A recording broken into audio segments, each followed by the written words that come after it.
All right, welcome to Learnin Bourbon, the bourbon series for bourbon geeks. Today we have Lenny Eckstein from Deerhammer and Nick. Hey guys, today we're talking about water. What's up, y'all? There you go. I had to think about it. It was Never close. easy. I think you may get him confused with someone else. No. I think close counts and intros. Yeah. So we may have to go back to the written format. So, Yeah. that was good. All right, Lenny and Nick. I think most of the team here is familiar with it. They listen to the shows, but yeah, just go ahead and tell us a little bit about Deerhammer and tell us about your respective roles at the distillery. Yeah, sure thing. Well, Lenny, on this side of the screen, I started Deerhammer with my wife, Amy, back in 2010. And, we started Deerhammer and still carry through with the intention of making some really unique whiskeys. We make a single malt, a bourbon, a hickory smoked corn whiskey, a rye, a bunch of innovative stuff. And we really fixate on every step of the process. And we'll be talking about one step of the process today. Nick Blake on my left or right, depending on how you're looking at that. You can talk a little bit about what you do at Deerhammer. Yeah, hi guys. My name's Nick. I've been with Deerhammer for about 6 years. Been making alcohol and in the booze industry for about 10. And always been really impressed with Deerhammer. Wanted to jump on board with Lenny and Amy because they were doing something really cool here in Colorado, and been here helping them develop the bourbon, rye, and all of our new stuff coming out. And so Lenny and I like to argue about whiskey making pretty much all the time. So, yeah, it's part of the relationship there. Yeah, at the office. So, one of the things too, of course, when you can't think of bourbon without thinking of Kentucky. And one of the things that people will tell you the secret sauce is why Kentucky is special is the water. Is this led to your kind of fascination, Lenny, with the water and making whiskey in other parts of the country? Yeah, I would say it has on a number of levels. I mean, I guess like starting with the basics, while one might argue and have a reason to talk about the validity and the importance of water in Kentucky, I think just the importance of bourbon culture coming out of Kentucky is a huge impetus for what we did. And go back further in history and what was being done overseas, in Scotland and Ireland, utilizing pot stills, and they still do that. That was a big inspiration for us. But all in all, I think what, alluding to what Nick was saying in terms of like, really talking about every aspect of whiskey making and, thinking about it and discussing it. Water is a big aspect in making whiskey, but we really like to fixate on each aspect. So yeah, I mean, water is a part of it, but everything is. And we really want to talk about all of those things through this, how water comes into play with them.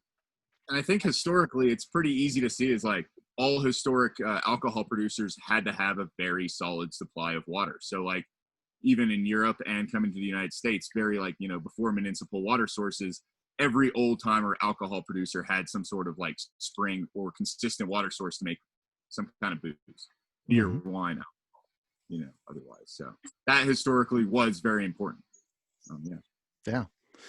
All right, McNew, let's kick this thing off. Let's talk a little bit about water and something that we think is pretty important in all of this. And we're going to find out how important in today's session. All right, so we are talking about water today, and we're pretty lucky in this country. We have good sources of it all over the place. So what kind of water does Deerhammer use? Yeah, well, so I think what I'd like to talk about is what kind of water we have available to us. And, Deerhammer is located in the town of Buena Vista. We're at 8,000 feet, and we're right at the base of some of Colorado's tallest mountains. In fact, we're right at the base of the Continental Divide. So the snow melt from the Continental Divide flows downhill. It fills Cottonwood Lake, which is a few miles from us. And ultimately, the town takes that water and delivers it municipally throughout the town. Just outside of our town, which is very small, what is it, like 2,800 people live here in town proper.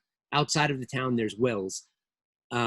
So we use our municipal water, and we use a very similar process to what most distilleries would, or all I would hope, which is to take that water and at the very least run it through carbon filtration just to mitigate anything that might be going on. So that is the water that we use. Other options for water that could be used though, certainly there's well water. We talked about briefly Kentucky limestone water. You know, in Denver, there's a few distilleries, Stranahan probably being the most notable. They actually use this stuff. Grab a visual aid. This is El Dorado spring water. Comes from Boulder, Colorado. And this actually, we'll talk a bit more about this as we get on, but this has a dissolved solid level of 54 parts per million, which is quite high. So, you know, Stranahan's just has that trucked in. So there's lots of options. We use water that flows down from the mountains because, frankly, it tastes pretty good. And you need water to taste good as a starting point for making good tasting bourbon. Yeah, and I think that's the basis here. Like, as long as you have good, clean, tasty water, you're going to be able to make, like, a good spirit. So, yeah, that's step one. It's, like, having a good supply. Fortunately, we're downstream from nowhere, and we get fresh water from snowmelt every year, and it's pretty beneficial. So we're lucky to be here where we are. So, and Lenny, do you guys like test your water or anything like that? Because I know you can add minerals and things like that after the fact.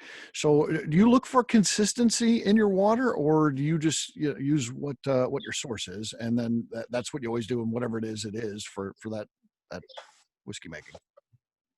I think it's important to differentiate where the water is going to be used in the whiskey making process because, you know, there's really at least two main steps. And in the initial aspect of whiskey making, we're talking about, you know, for the water that we utilize, mashing. And at that point, the quality of the water, we get an annual water report from town and it's fairly consistent. I mentioned we do run through carbon filter to mitigate any kind of aspects. But from there, we're talking about mashing. We're talking about hitting a certain pH, which a lot of factors come into play. But after we mash and we ferment, we're distilling. So I think it's important to recognize that, you know, as long as you're starting with water that doesn't have any kind of outrageous flavors or aromas that would impact distillate in the end. For instance, like there's regions in Colorado where the water smells like sulfur, smells like rotten eggs. I'm not trying to make whiskey out of that. Right. But with our water, there's not a high level of testing necessary in the beginning. So long as I think the main thing that all distillers look for is low levels of iron to no iron. High iron can really be impactful in the process at any stage. So you look for that, but you know, most places in this country, barring, you know, Flint, Michigan, and I don't know if any of you guys have water that tastes bad, but I mean, the U.S. has great water. Thankfully, we don't have a distillery in Africa. Mm-hmm. I hear they have crappy water. I don't know if that's a universal truth. So water is important to the process of making whiskey, and it plays a role throughout, even before, you know, grains and that get to you. So tell us a little bit about, you know, water throughout the process. Well, so kind of as Lenny like touched upon, we use water like for two main processes. We either use our production water, which is like the production of getting the whiskey from like a grain into the still into the barrel. But then we also have like proofing water, which is actually the process of like cutting your spirit down to like a lower proof that's like, you know, either bottle proof or lower. You know, you have your barrel proof and your bottle proof. Well, one of those water qualities is a lot more important than the other. And so what Lenny was touching upon is like with processed water, all you need is a baseline of good water. Whereas like, you know, like you want the pH to be pretty ideal, and that's mostly for the fermentation. But adjustments of minerals in your processed water isn't a huge deal. Limestone water from Kentucky, awesome for processed water. Colorado, you know, Continental Divide, Rocky Mountain water, great for processed water. But then when you're proofing down, that's when all of a sudden your mineral content and everything else makes a big deal. And that's where it kind of gets down to like, we use a reverse osmosis filtration, and most distilleries do. And what the reverse osmosis does is it totally, you know, breaks your water down, puts it back together, and removes all minerals and dissolved solids. So you actually have just an absolute blank slate. So you're not adding flavor, you're not adding texture, you're not adding aroma. You're actually just getting what's in the barrel. And that's kind of what it comes down to. And so we take that incredibly good Rocky Mountain snowmelt water and we run it through a reverse osmosis filter. The majority of Kentucky distilleries will take that awesome limestone spring water and run it through a reverse osmosis filter for their proofing as well. Whereas like processed water, you need good clean water. Your proofing water is going to be a lot more impactful to what you'll drink, although there's a lot of other processes that go into that as well. So. Okay. So what would you be looking for quote unquote, we keep saying good water. What would you be looking for that would qualify water that you're using in making your bourbon to be good water? Yeah, that's an interesting question. And I think good is a very subjective term. Mm-hmm. In its most simplistic sense, good is the absence of bad, I guess, in the case of this water. You know, you want a neutral profile. Things that can certainly be a case to be made for is that good water, could lend certain texture qualities. A certain mineral build in your water, if used for proofing, has a certain level of dissolved salts, which could accentuate certain levels of sweetness in the bourbon that you're ultimately proofing down. But, you know, there's other aspects too, like pH. You know, Nick touched on this. When you're looking for conversion of starch to sugar via enzymatic action, whether you're using malts or adding enzymes, you want to be sitting at a certain pH that typically ranges from about like 5.2 to 5.6 is a safe range where you're going to get that full conversion. And then furthermore, once you have that and you have some sugar to ferment and you move into your fermenter, you're at a pH range where the yeast can do its thing and won't be so easily affected by the bacteria because it's already starting to drop down a bit. Now, that's a long way of saying, let's look at Kentucky, for example. Limestone water, you know, the pH can range a lot in Kentucky, but it's not too dissimilar with what we have here in Colorado, particularly here in BV, without limestone. But I think an interesting point worth looking at is the practice of sour mash and where and why that came into play. And historically, and even still, what sour mash is, amongst a few other things, is a very effective, low cost and traditional means of lowering one's pH. So, you know, while you'll get water that might be limestone filtered, be it in Kentucky or some of the surrounding states, Texas has, you know, some limestone aquifers as well. That minerality doesn't always lend itself to the perfect pH. So the sour mash came into play to get that adjustment where you need. So is it good water for drinking, for horses? Absolutely. Is it good water for making bourbon? Absolutely as well. But if not at the high pH, or I shouldn't say high pH, because it's still fairly neutral, but had it be consistently lower, sour mashing might not have come into play, you know, throughout Kentucky, because it wouldn't have been needed for the pH adjustment. Mm-hmm. Yeah, and to kind of, you know, simplify that a little bit, like good water just being like, you know, something that's not going to create off flavors and like a bad distillate, a bad fermentation, or introduce like bacteria. And luckily, like, you know, it's 2020 and we have a lot of technology and a lot of history of whiskey making at hand. So like if you run almost any municipal water through a carbon filtration system, it's going to be good water. You know, like if you go backpacking and you have a like backpacking pump, that's just a carbon filter. And so even though BV tap water is incredible, you run it through a carbon filter, it's going to remove any like unwanted flavors or aromas, and you're going to have good processed water. And then if you run that through just reverse osmosis filter, you're also going to have a really good like clean water source. But going back to sour mashing, we also have a lot of technology, and we could add whatever minerals we wanted to create whatever pH and profile we wanted.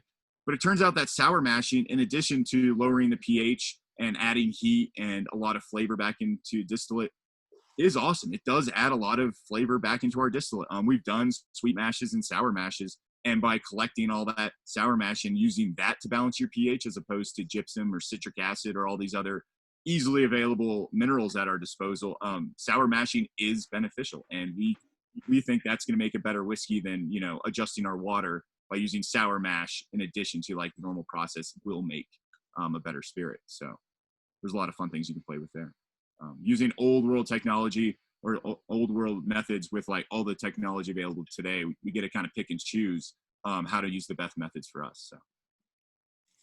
All right. Can you kind of explain, so you touched on the sour mashing, can you explain the difference between that and sweet mashing, just in case somebody here doesn't know? Yeah, we talk about this a lot, and you we all know Alan Bishop. Interestingly, in a conversation I had with Nick, he dove into it and found a posting about sweet mash versus sour mash that we both agreed was the most comprehensive research and writings on this matter. And then I realized that was Alan's blog post. It's really good. It's worth checking. Yeah. The Alchemist Cabinet. Yeah, and I guess, like, in short, what is assessed via historical definition, sour mash in brief would be adding backset, which would be what is left over after your initial distillation. So you have your distiller's beer or your mash or your wash, and you distill off the alcohol, and what you're left with is this really concentrated, like, mineral laden, super flavorful like stillage. And within that also is a whole lot of dead yeast. So by adding that acidic leftover to your new mash, you can drop the pH. Then the term sweet mash historically would reference not using that practice. Now, and that means that there could be some challenges with regards to the sanitation of your fermenter if you're not going in at a low enough pH. Something that Nick and I talk about a lot, and feel free to jump in as I'm going on this, is that in current techniques, if you're not boiling and you go into your fermenter, you're still exposing that fermentation to flora that's in the air and lactobacillus or other bacteria. So in my mind, when I hear sweet mash, I think of a sweet final product. But if you're going into an open fermenter, a cypress fermenter, if you're not boiling prior to going in, which some distilleries now do, I guess, like, it's semantics. I look at it and I don't see how that's sweet because you're still lowering the pH via the fermentation. I brought up Stranahan's. I'll use them as an example again. They will mash, and then they'll boil their mash to basically sanitize it and go into a sanitized closed fermenter. So nothing is ever affecting that fermentation other than their yeast. To me, that would be a modern day true sweet mash. But Yeah. Feel free to jump in on Yeah, well, I mean, if you expand on what Lenny said there, I think today's sweet mash has kind of evolved almost from more of a brewing standpoint, right? Like, in the modern beer world, you're going to do 100% closed fermentation, sanitized fermentation. You keep all the outside bacteria out, and then your pH doesn't matter as much. A low pH is going to be so sour that it will prevent bad bacteria blooms. So historically, you added that backset, it would lower your pH. You could do an open fermentation that allows bacteria, natural flora and fauna to actually get onto your mash without a negative effect.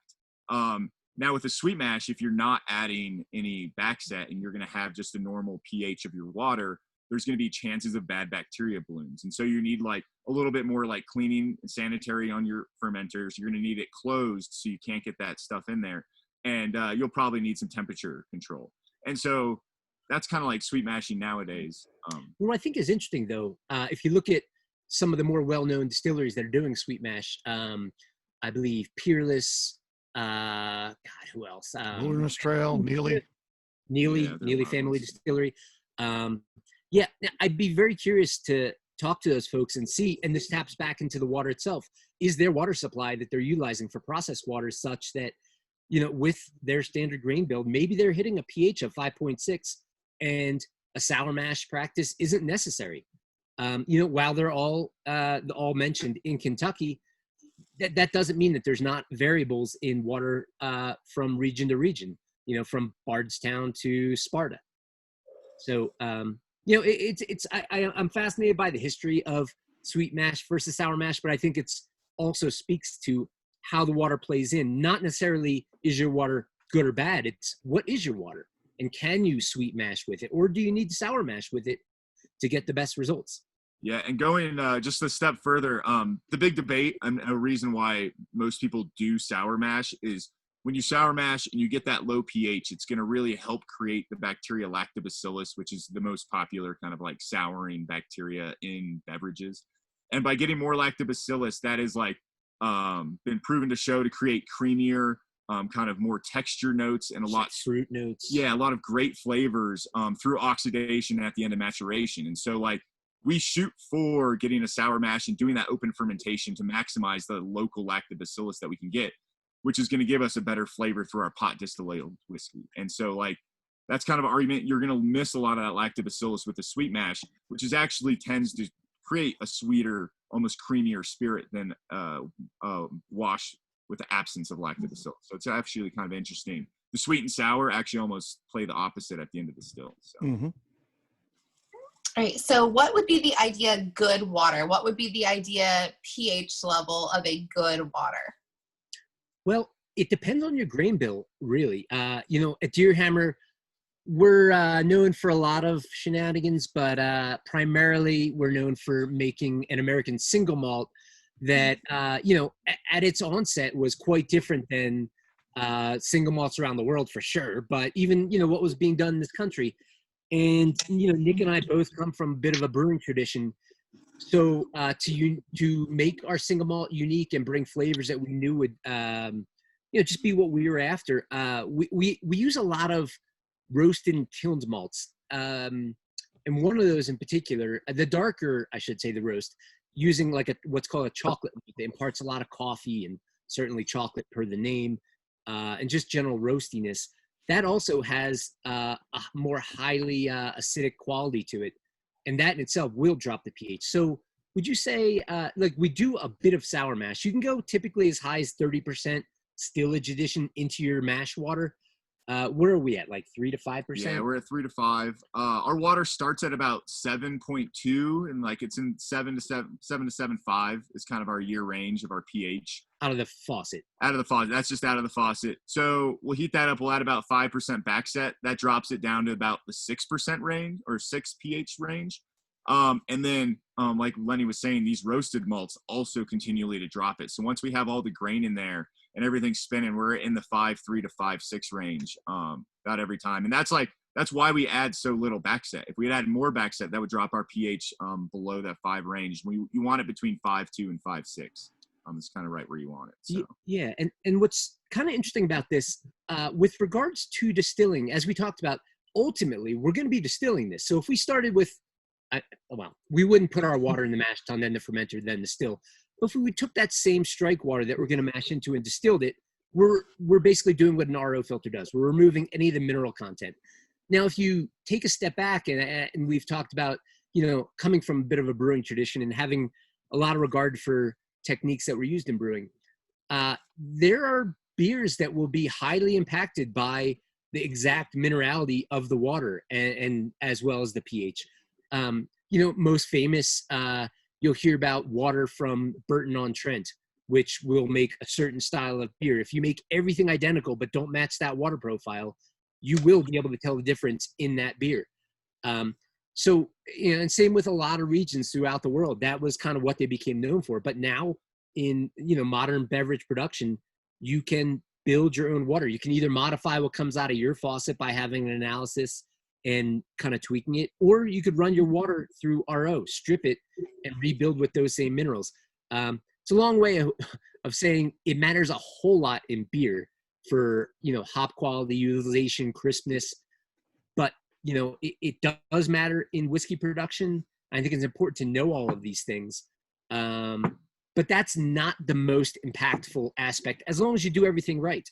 And so to try to prove that point, we pulled a sample of some single malt today, and we got 5 different waters, and we like proofed it down with 5 different waters, right? Okay. It's like processed water. It's a science now. Here, yeah. Exactly. You're going to be able to make some whiskey, but yeah, that proofing water, you're actually going to be drinking it. You know, it's like making coffee with terrible water versus good water. Your coffee's better, like Lenny was saying with the beer. Something that you'll actually drink will be more impactful than the process behind it. And so we have like we have our BV water. We have our RO water. We have Smart Water, the El Dorado, and we bought a bottle of Dasani as well. Okay. Yeah, that's my favorite bottled water. I think it tastes the best. Dasani's. I think Dasani's going to win. We'll see. I don't actually drink water, but You don't? I do drink water, but I put a little bit of bourbon in there. Just to, How's a water bottle full of whiskey? I haven't had That's water true. in 3 days. I feel terrible. It's like, oh my God. Yeah. I wish Zoom would get on the game and allow us to share bourbon. Zoom? Yeah. But we'll get it. which we're just gonna try 2 of them and just see if we can discern anything. Here's some smart water. Okay. You're starting with smart water? Yeah, we're gonna take the smart water. This is again all the same American single malt. It's a 2.5-year-old barrel, and we proofed it down with the smart water down to 80 proof, which is lower than we typically would. Well, it's definitely lower than we would bottle at. But hey, it's more water than whiskey. It adds more Right. water, and it's also, if you're trying to evaluate, you're not getting hit with such big. Trying to flavor. evaluate the water here. This is good. I agree. It's a water test. I'm doing with the Dorado. Water test. Exactly. Yeah, sorry I can't share this with you guys. If anybody wants to come out to Colorado, we'll keep the samples. And Yeah, actually, we'd love to do this with you. Yeah, we are coming out to Colorado, by the way. So end of August. I get a little more citrus. So what's the second one there? You've got the smart water, and what was the second one? Smart water and just RO. So like Okay. neutral palate versus smart water actually has 19 parts per million of dissolved solids. So that's just gonna be various minerals. Yeah, we didn't do a lab analysis of the mineral content. But that's every cream from like chipstone. You should have. Yes. Some people do. Some people do, Okay. but you don't need to if you have RO. What I'm finding is, and we did another test, the It's so RO similar. is a little brighter. I get a little more citrus on it, and I get Let's do this like a bracket challenge. One of these will move on, and to face the next one. Yeah. Who's the champion here? It's a water cage match. Yeah. Let's just get out. Here, we'll do BV tap water. For the third one. Wait, so does it matter, like, if your city adds fluoride or whatever they add to your water? Does it make a difference? So it does, like, our tap water does, like, if you drink it warm, it does have that chlorine tinge. But going back to it, by running that through a carbon filter, that neutralizes all of that. It all comes out. Okay. So that carbon filter makes a huge difference. Yes. And that's like, that's why I said, like, that's a backpacking filter. You can, like, stick a hose into, like, spring water with, like, your Giardia and all that bad stuff. And a carbon filter neutralizes all of that. So a carbon filter kills 99% of bacteria, but it doesn't get rid of dissolved solids. It gets rid of, like, the other funk. So it still has your water flavor, but without the bad stuff. Yeah, I think worth noting in all of these waters that we have here, Nick cited I don't like water in general. I feel like it's like the same reason why I don't drink vodka. There's just nothing going on. And with water, I'd rather have iced tea. I'd rather have pretty much anything that has some flavor. But correct me if I'm wrong, you found that our Buena Vista municipal water, filtered through carbon, of course, was the second best to Dasani. Yeah. I was rating water. I think it tastes awesome. Now, I thought it was... How do you feel about Ice Mountain? It's the only one I will buy. I don't know if I've had I don't like Evian or Arrowhead. I give those like the thumbs down. I don't like filtered waters, I guess. So I get like the natural spring waters. I'm weird about it. No, so actually I find more spring waters to be not very tasty. So like Dasani, like I really like Dasani, but what they sell is a filtration system, right? It's made by Coca-Cola, and Coca-Cola wants all their water to be the exact same profile. So when they mix it with their syrup, you get the same Coca-Cola worldwide. And so all Dasani is that pre-Coke syrup mixed water that they started bottling. And you like read it, it's like their magical 7-step process. Oh. Turns out it's awesome. Like they probably add some minerals back to it. Yeah, I don't know. They did a lot of work on that, which is right. So you don't like Aquafina because it's Pepsi? No, actually, I do like. I think Aquafina is. I think Dasani and Aquafina do make the two best bottled waters. If you taste them side by side, like Arrowhead, I went to college in Southern California, real close to Lake Arrowhead, where that stuff's from. I wouldn't ever buy Arrowhead water. That stuff is like acid rain for like years of LA smog. And the same with Evian. Evian spring water is also not very good. Yeah, I don't know. I recommend doing a water taste sometime. It's pretty awesome. Well, and it's interesting because the water that we're using, Buena Vista water, comes from Cottonwood Lake. That's just up the road from us. Delicious. Nestle has a water plant 3 miles from us. They pull their water from the Arkansas River. That's, half a mile from, not even from the distillery. So it's kind of funny to get from the Ark. What I find interesting though is the water that our municipal water, I like the least in our stuff. It's very subtle, but the aroma was like more muted and slightly God, I hate to say muddy, but it had like kind of like a muddy minerally. It's more like chocolate coffee instead of the bright citrus. Like almost like clay minerally. Yeah. And it's weird. I mean, this goes to say, like, we use RO water for proofing because it's consistent. We know that there's never going to be any variability. We won't get any weird precipitate that could happen with too much minerality. But I don't know, like, I guess where I'm going with this, and I think like Nick and I would like to go through basically like kind of a bullet list of what we find to be the most impactful contributors to making a bourbon or single malt at Deerhammer. And I would say that even though I find the Buena Vista water versus the RO water slightly different, it's so unimpactful. They're pretty much the same. They all taste the same. You have to have. It's very, very. I mean, I don't know if I have the best nose in the world, but I think we're pretty good at picking up aroma. You'd have to be pretty damn good to know a difference.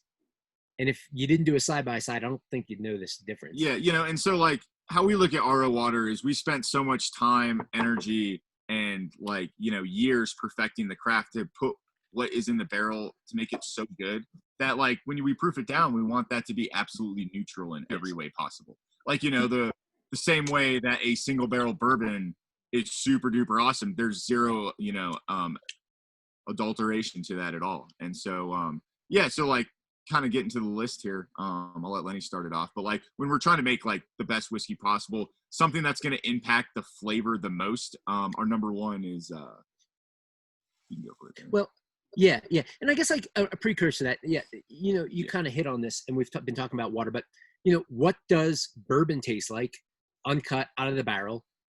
We all have a sense of that. We've all had that pleasure, and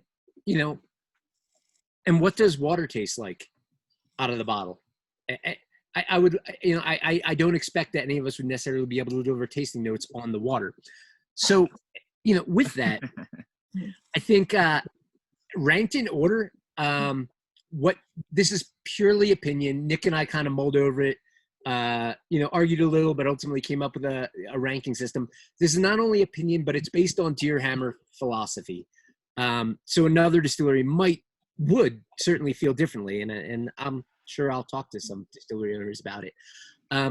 But the first most important thing, in our opinion, is the grain quality and the grain bill selection, lumping that into one. There, as we all would surmise and have tasted, there's going to be a big difference in a bourbon made primarily with, number 2 yellow dent corn, or an heirloom variety like Bloody Butcher, or a blue corn that delivers like some more nutty qualities. So for us, first and foremost, grain is the most important aspect in impacting the quality of a bourbon. Yeah, it's similar to, like if you look at beer for the easy way, but like the difference between a pale malt to an ESB to a stout to a red ale, there's an infinite combinations of grains you can put together. In the United States for bourbon, you only have to have a 51% corn. So going from like 60% corn and 40% wheat to 70% corn and 30% rye is going to create a huge difference in the difference of how your whiskey is going to taste versus if you used RO water or spring water. One of those is going to impact the flavor a whole lot more than the other. And that's kind of what we pride ourselves in. We made a lot of recipes to drink before started making whiskey. And by doing a really, like, especially being in the state of Colorado, we have access to a lot of great grains and really quality grains. We can go meet the farmer, find the grain, and really be intentional about what our grain bill is going to be for each whiskey. Yeah. From there, going down a list of all the various things that we found completely impactful, the next most impactful thing to us would be fermentation technique. And the way we handle our fermentation, we talked about, starting with our base water, having the pH that it does, utilizing a little bit of backset to sour mash. But from there, we go in, we open ferment, we pitch our yeast at about 75 Fahrenheit and let it naturally rise to build a lot of ester quality. A cool fermentation will not leverage the fullest impact of a lot of yeasts. And there's a lot of different kinds of yeasts out there, but the fermentation technique itself, how long you ferment for, how clean or not clean your fermenter might be for various intentions, that's a big deal for us.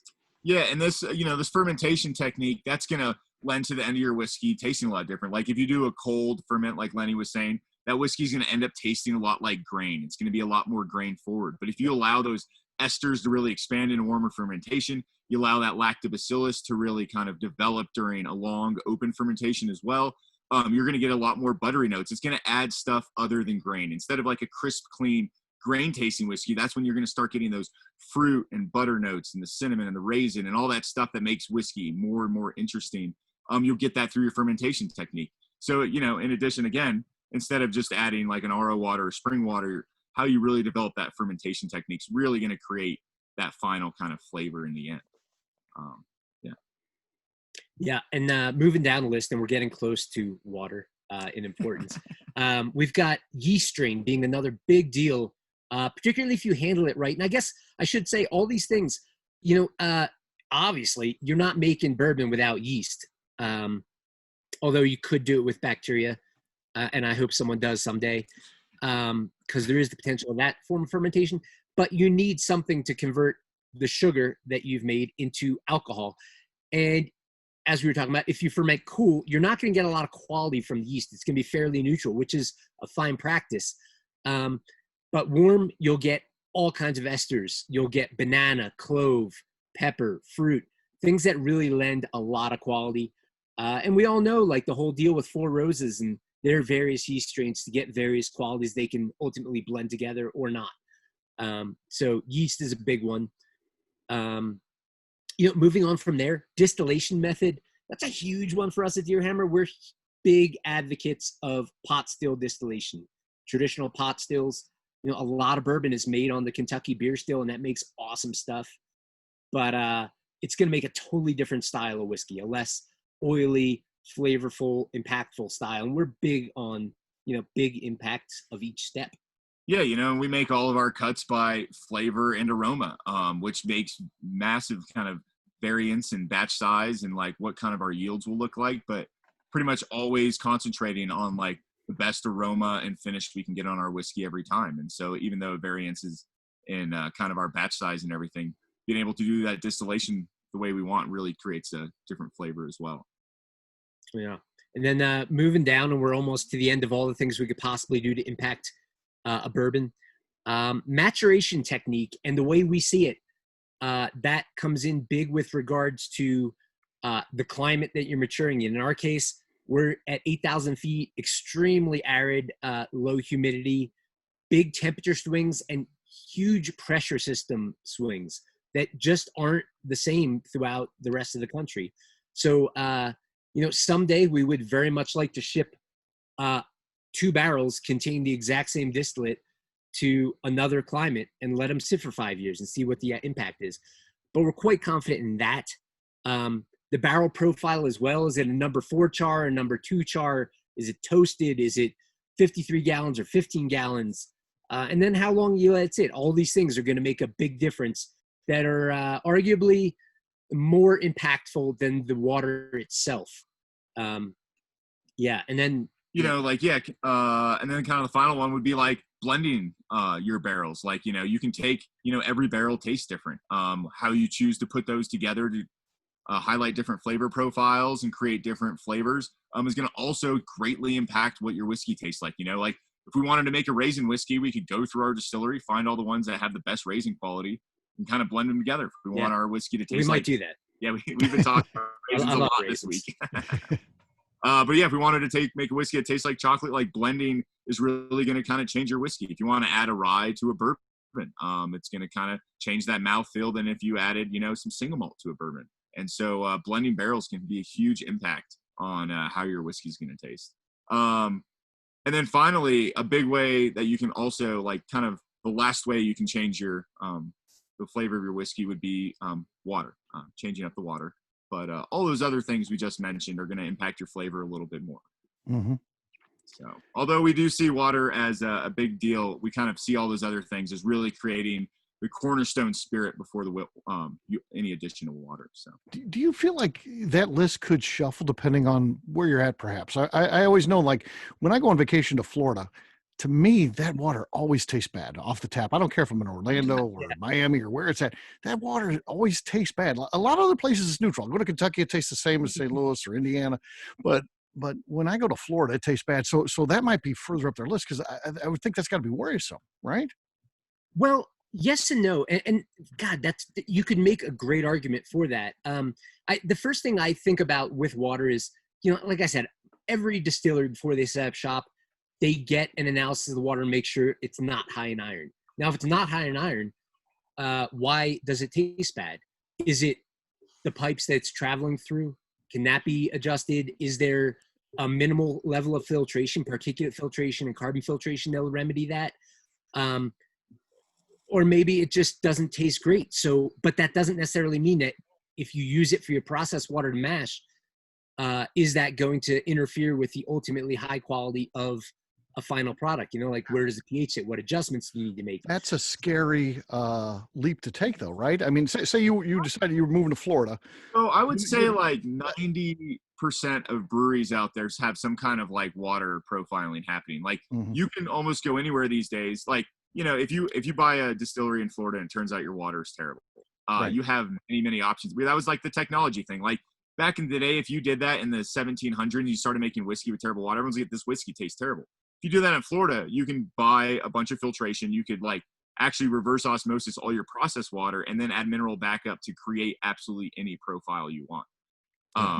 Yeah, I would go a step further though, talk about the flavor of water and make a note of the fact that, where Deerhammer is, we're at 321 East Main Street. And our neighbor to one side is Colorado Kayak Supply. They sell kayaks. We buy a ton of stuff over there. They come to our place to drink our water. We're right next door. I mean, we have like really, really old clay pipes from the 50s, but I think they do. They have to, but their water tastes way different than ours, and we're literally next doors. We just run our carbon filter. I'm like, guys, get a carbon filter. It makes all the difference. And then, Nick's wife used to work a few offices down, and she would come over as well and fill up at our sink. Like it doesn't take much to make. I guess it kind of riffing on what Nick said. There's a lot of technique and a lot of know-how that goes into making a great bourbon. Starting with water, that's so much easier to work with than trying to find fantastic grains. So I would say to those Florida distillers, like, I'm sure they figured it out. I would hope. I think it'd be more tough to. I've tasted the whiskey. Some have, some haven't. Actually. And Steve has a point about Florida, because like even if you go get like a fountain pop or a fountain Coke, those are terrible. It's terrible. Florida water is bad. Doesn't matter what restaurant you're at, they're terrible. I will concede this. I don't know. I don't hate Florida. I mean, I like going. I like Florida. I want to be clear. I like Florida. Yeah. They've got alligators and stuff. Well, they're just like underneath the ocean, so it's like they don't have any like. Yeah. All the water's like just soaking. Maybe it's really hard to make good bourbon in Florida, so it's possible that water quality would jump up somewhere in that line. But it's not that hard to RO filter your water. But I would think that would be a big play for me if I was in Florida and making bourbon, and I would be talking about water a lot, because I would want them to be comparing my base versus what my competitors are. Subtly, I wouldn't tell them to. I would just taste your water, taste your competitors. What could be interesting, be it Florida or any other place like Flint, Michigan, or somewhere else with sucky water. What if they did strip their water of all minerality, ran through an RO filter and a carbon filter, and then did a build of minerals to replicate famous regions that make whiskeys around the world? What if they replicated? We made Buena Vista water. Here's or like a limestone water. Like they found. That's right. Yeah. Or like water from Scotland. I've heard folks suggest that the quality of some of the single malt coming out of Scotland is a result of the water passing through peat bogs. I don't believe that, but I'm not drinking their water. Maybe it does taste peaty, which is weird because it's just mud. Like it's decomposed plant matter. But I think it's interesting. It's the starting point for bourbon and for any other whiskey around the world. So you got to consider it. Yeah. One thing you talked a lot about, and this is a question from the audience via the chat here. So from Dave, and he's wanting to know, you talked a lot about pH. Alkaline, do you talk about that and what the alkaline levels should be in your water? No, that's a big deal in brewing. And when you're looking for both hop utilization and like crispness and certain textures, and really like an odd level of slight sweetness, total alkalinity matters. In mashing for distillation, it's just not as critical of a component because, again, we're ultimately going to distill it out. And now alkalinity will play a part in pH. They're related, but if you can hit your pH, if your water tastes okay, I mean, folks will drink, high alkaline water for various reasons. It seems to be a bit of a movement, but like I said, it does matter in beer. It's just not that critical in mash, whiskey mash. And, folks with a lab might check every facet, but God, you don't need to have your alkalinity somewhere particularly to get a great mash. Yeah, that was ultimately distilled. Yeah, I kept bringing up gypsum. Gypsum's the major alkaline mineral addition that brewers use. It's known to add crispness or have your hops bind better to the water so you get more hop aroma and flavor. But that's a big mineral, right? And so in the distillation process, when you distill something, that mineral does not travel with the distillant. It'll just sit in the pot anyway. So if you add it to your mash, it's not going to come through in your distillate. So it's almost like a neutral component and unnecessary step. So if you have it, it's okay. Yeah. If you have less of it, it's okay. Exactly. It's going to be almost a neutral thing by the time you make the whiskey. So. All right. We definitely want to open this up for questions. If anybody has any questions about any of this, you can just open up your mics. It's a small group. Feel free to unmute yourself. And thanks for listening, everyone. Yeah. Anything anybody wants to know?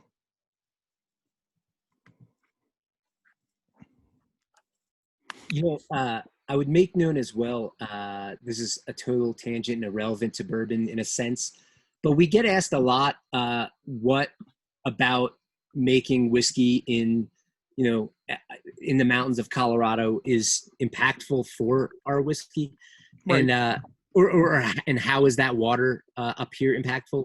And I would say that it's most impactful because we like to play in the water on the river as much as possible. I'm going kayaking tomorrow morning, and I think having a good state of mind and staying continuously inspired, even having the water do that, actually plays the biggest part of water in our whiskeys. Yeah, as far as seasonality goes, it used to be when we used to use tap water as our chilling water, and it would actually be about 5 to 10 degrees cooler in the winter versus the summer. Now we have a chiller, which is just like a glycol chiller on a closed loop that we can chill everything with. And that now we don't have to use tap water. So it's actually a little bit less impactful seasonality. But we now focus to just making whiskey in the wintertime because the temperature is so much better outside. All of our batches are shorter and we get a little bit of help. All of our chiller tanks just chill overnight because they're outside. Yeah. Which is pretty nice. And I think water quality itself, or just the inherent minerality, it's coming so directly from the snowmelt. It sounds silly to say almost. I feel like that's such a marketing. But there's a lake thing we can go to, and you can see the lake, and it's there year round. And you can go and you can see the basin. Snow. Yeah, there's a 4-mile basin. It's that's where all the water comes from. So it's you can literally see it.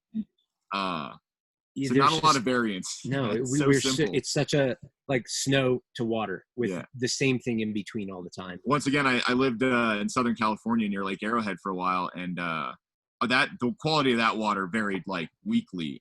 Sometimes it'd come out of the tap absolutely cloudy and have to wait for it to clear up. But there was a big it was a airplane fuel spill in the 70s.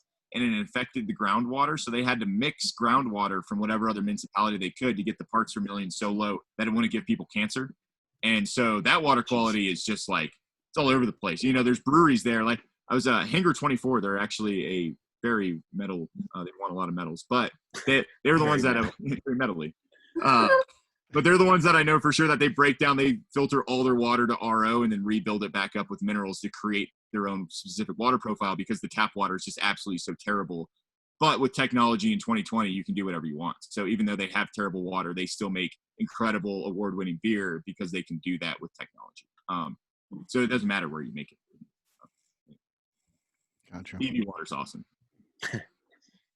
What other questions does anybody have? Anything you want to know? Could be about water. It doesn't have to be about water. Could be about the industry. Could be about Deerhammer. Could be about Lenny's cage fighting ability.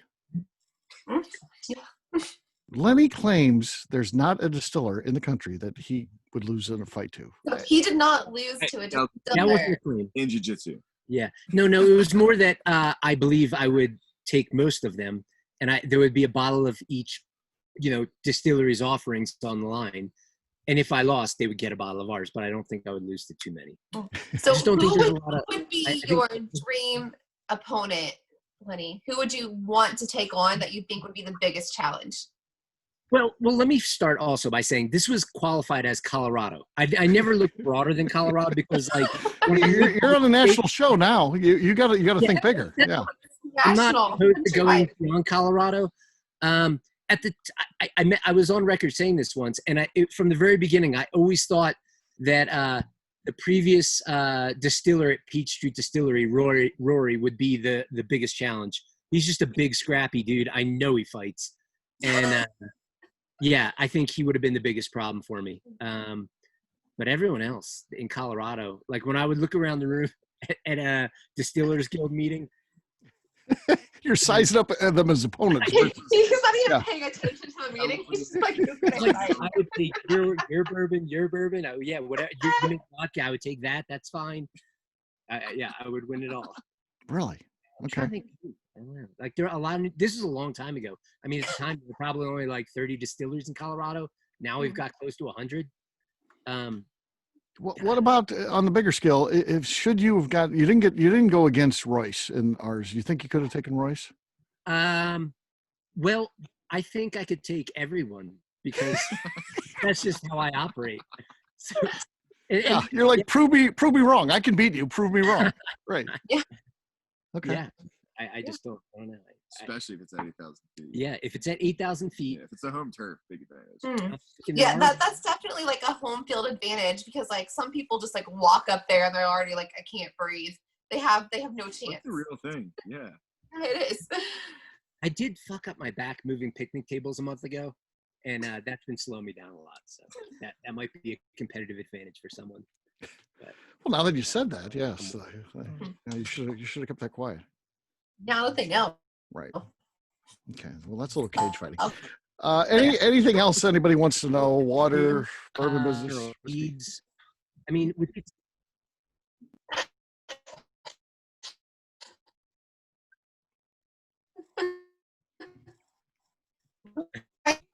best athletes in the business. Lenny, a while ago, you were talking about the possibility of using bacteria instead of yeast. Would that take longer, or would it be faster? What would the process be to do that? Yeah, it's a great Good question. I have a lot more research on that. I think I've never produced a bacterial fermentation on its own, and I think it's really interesting what is done in the industry, and I think what's done in Jamaican rum is pretty fascinating. While they're not doing a strictly bacterial fermentation, there's so much bacteria involved in some of those super funky rums. I need to learn more, and I'm super curious about it.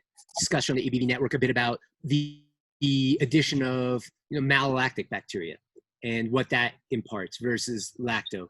And in a lot of ways, lacto, if on its own in a typical fermentation, will stifle the yeast, the Saccharomyces' ability to convert starch to sugar, and will actually prevent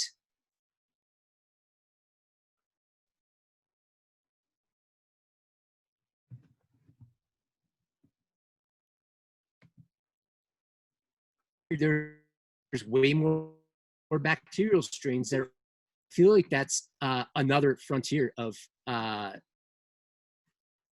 fermentation in all sorts of things, but particularly in distillation. Yeah, we didn't quite touch on it, but like yeast is obviously the thing that makes the alcohol. No, I can't wait to find out though.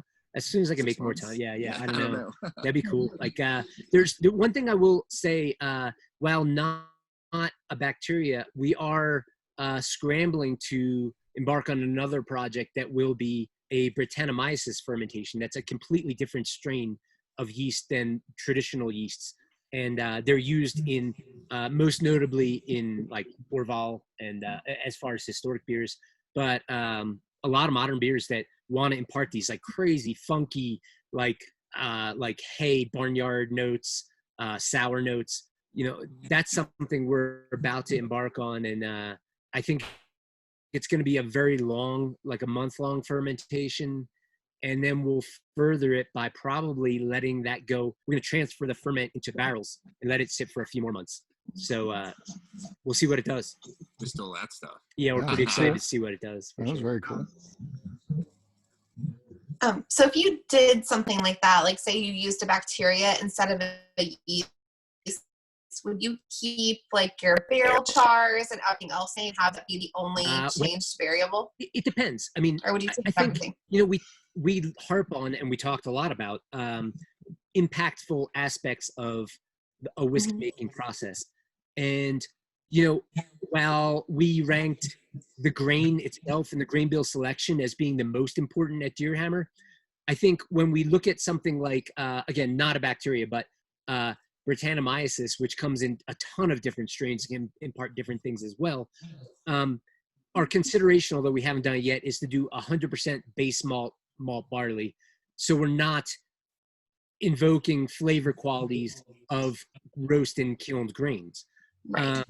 With regards to barrel profile, I think we would stick to our standard barrel profile, which is a heavy toast number 2 char, just so that we have like less variables in the equation. You know, there would be an argument to stick to our exact single malt grain bill, but I really want to see what that, you know, crazy, funky, fruity Brettanomyces yeast yields with just base malt and not lending those roasty characters. So we would definitely change that up for sure. Yeah. Makes sense. Yeah, very cool. How much do you think that? Shoot. Sorry. How much do you think wild yeasts are part of the terroir of every distillery? That's a great question. It is. Well, I applaud your use of terroir to speak more to house flavor, and like to use French words, and you all know how I feel about French words. Provenance is almost like as well, like speaks to that, like just the origin. I do think it's all important. I think that there's a whole lot more speculation than pure scientific evidence, and I can't say that we do otherwise because we don't run, you know, all our stuff through gas chromatograph mass spectrometers every time we want to learn something. We just don't have the access to it. But wild yeast is an interesting one. You know, like you can certainly do an open ferment without pitching yeast and let the wild yeast do their thing. But if you're going to pitch yeast, that yeast will be the dominant factor in there. Will wild yeast play some part? Arguable, because how long is the average distillery ferment? I think on average, I would say 3 days. We're at about 4+ days. Some distilleries go, you know, multiple weeks. The longer you go, the more potential there is. But when you're inoculating with a massive pitch of a specific yeast strain that you're looking for, it's really going to outcompete everything else. And at a certain point, you've fully attenuated. There's not much more for a wild yeast or any other native flora to impart. So I think in my estimation, but again, lab equipment's critical for this, the bigger thing that will be imparted is by in day 2 to day whatever you wait, the lacto is really known to be the biggest thing, the lactobacillus. But that really depends on region. And I guess like I'm kind of saying both things. I'm saying that I don't know that a wild yeast is the most impactful, but that really is region specific, and one would have to run lab tests to truly know. And some do. And to further that non-lab tested result, I would even argue that by sweet mashing, you could almost get 0 wild flavors to like create the terroir. Like a sweet mash is almost resisting terroir. Well, if it's closed. If it's a closed fermentation. But whereas like if you're sour mashing, by like taking that stillage that wasn't an open fermentation that could have gotten some natural like wild yeast or lactobacillus, and then you put that back in your mash and you do that every single time, what little wild yeast or bacteria there is will begin to concentrate the more you do that sour mashing process. Whereas like if you do the sweet mash where you never actually take that stillage and keep concentrating it, the chances of that wild yeast or any kind of terroir would be like almost negligible. So also you can't prove that without testing, but that seems to be kind of how it breaks down. You know, like in beer, the practice of letting it be a true spontaneous and wild fermentation, the vessel itself is referred to as a cool ship. It's a very shallow, think of like a giant kiddie pool full of unfermented beer. And that does some amazing stuff. I'd love to see more of that in distillation. It's an interesting experiment. The upside on beer is that you get to see the results very quickly. And on distillation, every experiment is like minimum like 3 to 4 years in the works. So I think that stifles a lot of distilleries, us included. But it's a great question and a great thing to ponder for everyone making whiskey, I think. Anything else? All right. Well, great session. It's a fun topic. That's what we love about Learnin Bourbon series is we really get granular with it. We like to look at just one small component and learn as much as we can. And I think it really helps us understand the bourbon making process better. People are just fans of bourbon. So we really appreciate Nick and we appreciate you, Lenny, for coming on and telling us a little bit about this stuff. Yeah, for sure. Yeah, that was awesome. Thanks, guys. All right. Well, thanks everyone. Really appreciate you coming out and being part of this. As always, take care.